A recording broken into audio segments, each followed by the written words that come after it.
friends, welcome back to my channel. நம்ம இந்த preview பார்த்தோம்னா போர்ட்ஃபோலியோ ரியாக்ட் போர்ட்ஃபோலியோ. ஸோ இன்னைக்கு நம்ம பில்ட் பண்ண ஸ்டார்ட் பண்ண போகிறோம். ஸோ நான் போர்ட்ஃபோலியோன்னு ஒரு ஃபோல்டர் ஒன்று கிரியேட் பண்ணியிருக்கேன். ஸோ விஎஸ் கோடில் ஓப்பன் பண்ணிட்டேன். ஸோ அடுத்து என்ன பண்ண போகிறோம்னா நம்ம ஒரு ரியாக்ட் ப்ராஜெக்டை கிரியேட் பண்ண போகிறோம். ஸோ நான் என்ன தரேன், command npx create react app. இதில் வந்து மை போர்ட்ஃபோலியோன்னு வச்சுக்கிறேன். ஸோ என்டர் தந்துருங்க. So it will be take 5 minutes time install ஆகிறதுக்கு. எல்லாத்துக்கும் இன்ஸ்டால் ஆகிட்டுக்குது. ஸோ இப்போ பார்த்தீங்கன்னா ஃப்ரெண்ட்ஸ், நம்மளுக்கு போர்ட்ஃபோலியோ வந்து npm இன்ஸ்டால் பண்ணியிருந்தோம், நம்ம க்ரியேட் பண்ணியிருந்த ப்ராஜெக்ட் வந்து இப்போது க்ரியேட் ஆகிடுச்சு. ஸோ இங்கே பார்த்தீங்கன்னா தெரியும், ஃபுல்லாக பேக்கேஜ் ஷேர் பண்ணிக்கிறேன். ஃப்ரெண்ட்ஸ், இந்த வீடியோ உங்களுக்கு பிடிச்சிருந்தா மறக்காமல் like and share and comment and subscribe. ஆனால் npm ஸ்டார்ட் தந்தால் போதும், உங்கள் ப்ராஜெக்ட் வந்து ஸ்டார்ட் ஆகிடும். ஸோ இங்கே பார்த்தீங்கன்னா தெரியும். ஸோ நான் இதை கிளியர் பண்ணிக்கிறேன். போடும்போது இந்த ஃபோல்டர் ஸ்ட்ரக்சரில் நான் எக்ஸ்பிளைன் பண்ணுறேன். இப்போதைக்கு நான் ஸ்கிப் பண்ணிக்கிறேன். ஜஸ்ட்டு இந்த மாதிரி தந்துக்கிறேன், சேவ் பண்ணுறேன். இப்போ உங்கள் கண்டென்ட் எதுவுமே இல்லை. ஸோ நம்ம 1 by 1 பார்க்கலாம். ஃபஸ்ட்டு நான் என்னோடய லைவ் போர்ட்ஃபோலியோக்குள்ளே போயிடுறேன். நீங்கள் பார்த்தீங்கன்னா தெரியும், இதுதான் என்னோடய லைவ் போர்ட்ஃபோலியோ. நான் இந்த இமேஜ் வச்சுருக்கேன். நம்ம ஃப்ரீ ஹோஸ்டிங் கூட பார்க்கலாம், நம்ம எப்படி ஃப்ரீயாக பில்ட் பண்ணி எப்படி ஹோஸ்ட் பண்ணுறது. நான் பார்த்தீங்கன்னா தெரியும், நெட்லைஃப்பில் நான் ஹோஸ்ட் பண்ணியிருக்கேன். எல்லா ப்ராஜெக்டும் அதில் தான் பண்ணியிருப்பேன், அந்த பிளாட்ஃபார்ம்குள்ளே தான். So start project. ஃபஸ்ட்டு வந்து இதெல்லாம் சொல்லியாச்சு உங்களுக்கு. எஸ்ஆர்சிக்குள்ளே தான் மெயினாக வந்து ஆப்புக்குள்ளே தான் நம்மளுக்கு. ஃபஸ்ட்டு வந்து நம்ம என்ன பண்ணோம், எஸ்ஆர்சியில் ஒரு காம்போனன்ட்ஸ் நம்ம க்ரியேட் பண்ணிக்கலாம். சரி, ஓகே, காம்போனன்ட்ஸ் க்ரியேட் பண்ணியாச்சு. அதுக்குள்ளே நான் என்ன பண்ணுறேன்னா, ஃபஸ்ட்டு நம்ம வந்து நேவ்பாரை தான் க்ரியேட் பண்ண போகிறோம். ஸோ நேவ்பார் ரியாக்டை பொறுத்த வரைக்கும் சிங்கிள் பேஜ் அப்ளிகேஷன். காம்போனண்ட்டை வந்து நீங்கள் ஒரு தாட்டி நீங்கள் க்ரியேட் பண்ணிட்டீங்கன்னா ரீயூஸ் பண்ணிகிட்டே இருக்கலாம். ஸோ அதனால தான் நம்மளுக்கு ரியாக்ட் ஃப்ரேம்வொர்க் நல்லா யூஸ் ஆகும். இப்போ நான் நேவ்பார் ஒரு தாட்டி நான் HTML பண்ணிட்டேன்னா திரும்ப அடுத்த அபவுட்டுக்கு நான் போகும்போது திரும்ப அந்த நேவ்பாரோட கோடு வந்து நான் திரும்ப எழுதணும். ஸோ ரியாக்டை பொறுத்தவரைக்கும் நீங்கள் ஒரே தாட்டி தான் நேவ்பாரை க்ரியேட் பண்ண போகிறீங்க. அடுத்தது நீங்கள் அதை யூஸ் மட்டும் தான் போகிறீங்க, கால் பண்ணுறீங்க. ஜஸ்ட் அந்த காம்போனன்ட் நீங்கள் கால் பண்ணுறீங்க, அவ்வளோதான். இது ரியாக்டை பொறுத்த வரைக்கும் கிளாஸ் இருக்குது அண்ட் ஃபங்க்ஷனல் இருக்குது. இப்போ பார்த்தீங்கன்னா ஃபங்க்ஷனல் தான் நம்மளுக்கு நல்லா இருக்கும், பெஸ்ட்டாகவும் இருக்கும், ஈஸியாகவும் இருக்கும் அண்டர்ஸ்டாண்ட் பண்ணுறதுக்கு. அப்புறமா அந்த ஹூக்ஸ் வந்து நான் அப்புறமா ரியாக்ட் கற்றுத்தரும்போது சொல்லித்தரேன். ஸோ ஃபஸ்ட்டு நம்ம போர்ட்ஃபோலியோ க்ரியேட் பண்ணலாம். யாருக்கெல்லாம் ரியாக்ட் தெரியாதோ நீங்கள் கமெண்ட் பண்ணுங்கள், நான் கண்டிப்பாக கற்றுத்தரேன். ஸோ ஓகே, நேவ்பாரும் நான் க்ரியேட் பண்ணேன். ஸோ நான் என்ன பண்ணுவேன், இந்த ஃபாஸ்ட்டாக தான் நான் முடிக்க பார்ப்பேன். ஸோ நான் என்ன பண்ணுறேன்னா, ஃபஸ்ட்டு வந்து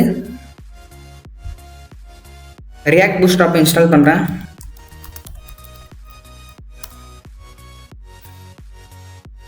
நீங்கள் என்பிஎம்குள்ளே நோட் பேக்கேஜ் மேனேஜர், இந்த என்பிஎம்குள்ளே நீங்கள் எல்லாமே இருக்குது. நீங்கள் டைரெக்டாக நீங்கள் ஜஸ்ட்டு கால் மட்டும் பண்ணிக்கலாம். கமாண்டை காப்பி பண்ணி நீங்கள் பேஸ்ட் பண்ணால் இந்த பூஸ்ட்அப். இப்போ பார்த்தீங்களா, வீக்லி டவுன்லோட்ஸ் பாருங்கள், எவ்வளோ பேர் டவுன்லோட்ஸ் பண்ணுறாங்க. ஸோ நம்ம ஈஸியாக நம்ம இது பில்ட் பண்ணிக்கலாம். காம்போனண்ட்டாக தான் இருக்கும் இதுவும், நம்ம ஈஸியாக காப்பி பேஸ்ட் தான். ஸோ நான் போகிறேன், புது டெர்மினலை ஓப்பன் பண்ணுறேன், ஸ்ப்ளிட் பண்ணிக்கிறேன் டெர்மினலை. ஸோ அடுத்து நம்ம உள்ளே போயிடணும், சிடி மை போர்ட்ஃபோலியோவில் போயிடுறேன். சப்போஸ் உங்களுக்கு இந்த இது வரலன்னா ஜஸ்ட் நீங்கள் டேப் தந்தால் போதும்.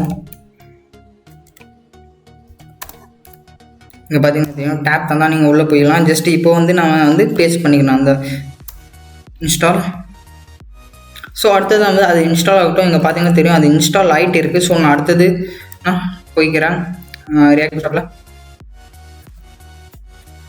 ஸோ ரியாக்ட் பூட்ஸ்ட்ராப் வந்தாச்சு. இங்கே பார்த்தீங்கன்னா தெரியும், கெட் ஸ்டார்டட் கிளிக் பண்ணிக்கலாம். ஸோ இங்கே பார்த்தீங்கன்னா npm ரியாக்ட் பூட்ஸ்ட்ராப் இன்ஸ்டால் எப்படி இம்போர்ட் பண்ணணும், எப்படி ஃபைல் சேர்க்கணும். ஒரு பட்டன் யூஸ் பண்ணால் அந்த பட்டன் நம்ம எப்படி யூஸ் பண்ணணும் நீங்கள் சொல்லி தந்திருக்காங்க. ஸோ இம்போர்ட் ஃப்ரம் எழுத போகிறோம். ஸோ இம்போர்ட் பண்ண போகிறேன் எங்கன்னா app.jsல இங்கே மேலே.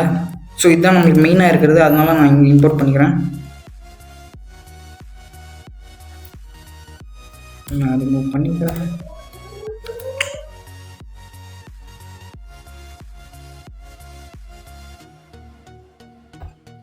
ஸோ அடுத்தது வந்து நம்ம காம்போனன்ட்ஸ்குள்ளே போயிடலாம். நேவ்பார். ஸோ இதில் நிறைய நேவ்பார் இருக்குது. உங்களுக்கு எந்த நேவ்பார் பிடிச்சிருக்கோ அந்த நேவ்பார் எடுத்துக்கோங்க. ஸோ நான் என்ன பண்ணுறேன்னா இந்த நாபார் எடுத்துக்கிறேன், மேலே இருக்கிற பிளாக் கலர் நாபார். ஸோ ஜஸ்ட்டு நான் என்ன பண்ணுறேன்னா காப்பி பண்ணிக்கிறேன்.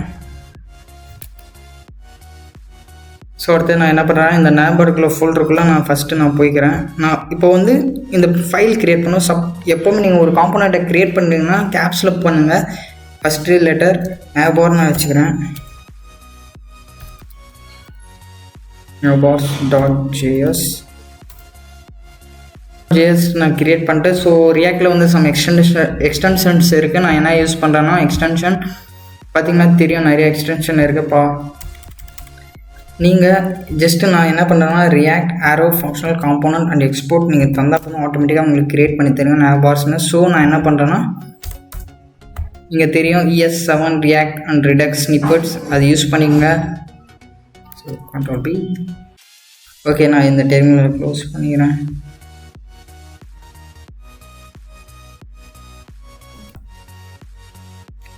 ஸோ இதை நான் காப்பி பண்ணிக்கிறேன்.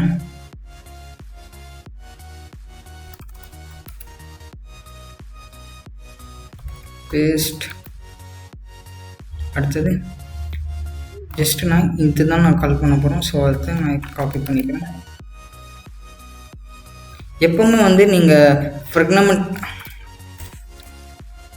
டியூ டேக்குள்ளே போகிறோங்க, அப்போ தான் இது ஒர்க் ஆகும், இல்லாட்டி ஒர்க் ஆகாது. ஸோ நான் இது சேவ் பண்ணிக்கிறேன். இங்கே பார்த்தீங்கன்னா தெரியும், நான் அப்புறம் இம்போர்ட் பண்ணியாச்சு, சேவ் பண்ணி இம்போர்ட் பண்ணியாச்சு. ஸோ இங்கே பார்த்தீங்கன்னா தெரியும், ஃபஸ்ட்டு நம்ம ஒரு நேபரை க்ரியேட் பண்ணோம், காம்போனண்ட்டாக க்ரியேட் பண்ணியிருக்கோம். ஸோ நான் என்ன பண்ணியிருந்தேன்னா இங்கே app.jsக்குள்ளே கால் பண்ணிட்டேன் நேபரை. ஸோ Alt+Shift F தந்தீங்கன்னா உங்களுக்கு ஃபார்மேட் ஆகிடும். ஸோ இப்போ நேபரை நம்ம க்ரியேட் பண்ணியாச்சு. இப்போ பார்த்தீங்கன்னா தெரியும் இங்கே இருக்குது. ஸோ நம்ம என்ன பண்ணோன்னா 1 by 1 பார்க்கலாம். So 2 times I call. Okay, இந்த நேபரை நான் ரிமூவ் பண்ணிக்கிறேன். சேவ்.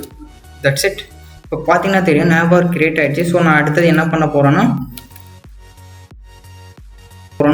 இது ரெண்டுத்துக்கும் ஸ்பேஸ் தரப்போகிறோம். ஸோ ஜஸ்டிஃபிகண்ட் அண்ட் பிட்வீன் மாதிரி MS ஆட்டோ தந்துக்கிறேன். ஓகே, இங்கே பார்த்தீங்கன்னா தெரியும் நேபர் பிராண்ட் இங்கே வந்துருச்சு, நம்மளுக்கு மற்றதெல்லாம் இங்கே வந்துருச்சு. ஸோ அடுத்து நான் என்ன பண்ண போகிறேன்னா பிராண்டோட நேம். ஸோ நான் என்ன பண்ணுறேன்னா போர்ட்ஃபோலியோன்னு வச்சுக்கிறேன். போர்ட்ஃபோலியோ அடுத்தது நான் ஃபாஸ்ட்டாக முடிக்க ட்ரை பண்ணுறேன்.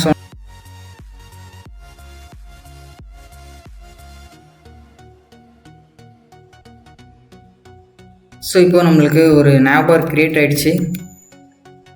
இங்கே பார்த்தீங்கன்னா தெரியும் நேபார் இஸ் ஃபைன், நம்ம தந்தாச்சு. நேபார் க்ரியேட் பண்ணியாச்சு, சிங்கிள் அப்புறமா காம்போனண்ட்டாக நம்ம கால் பண்ணியாச்சு. ஓகே, நேபார்னு ஒரு ஃபோல்டர் க்ரியேட் பண்ணோம். அடுத்து navbar.jsன்னு ஒரு காம்போனண்ட்டை க்ரியேட் பண்ணுறோம். ஸோ அதை வந்து app.jsக்குள்ளே நம்ம இம்ப்ளிமெண்ட் பண்ணிடுறோம், இம்போர்ட் பண்ணிடுறோம். அவ்வளோதான். அவ்வளோதான். நான் நெக்ஸ்ட் வீடியோவில் வந்து உங்களுக்கு ஹீரோ செக்ஷன் எப்படி பண்ணுறதுன்னு நான் சொல்லித்தரேன்.